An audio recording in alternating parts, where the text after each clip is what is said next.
সেই এবার বাংলাদেশের প্রধানমন্ত্রী বাংলাদেশ তারেকের পাশে দাঁড়ালেন নরেন্দ্র মোদী। শেখ হাসিনার আমলে যে পাইপ লাইন দিয়ে তেল যেত, সেই পাইপ লাইন থেকে ডিজেল যাচ্ছে বাংলাদেশকে আগামী সরবরাহের জন্য।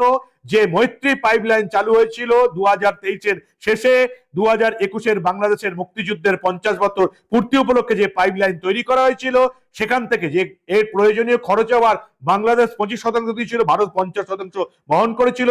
সেখান দিয়ে এবার বাংলাদেশে সবকিছু ঠিকঠাক থাকলে বাংলাদেশে পৌঁছে যাবে 5,000 মেট্রিক টন ডিজেল। যে দেশ বাংলাদেশকে 5,000 মেট্রিক টন ডিজেল দিতে পারে, তার কোনো সমস্যা নেই বলেই তো দিতে পারছে।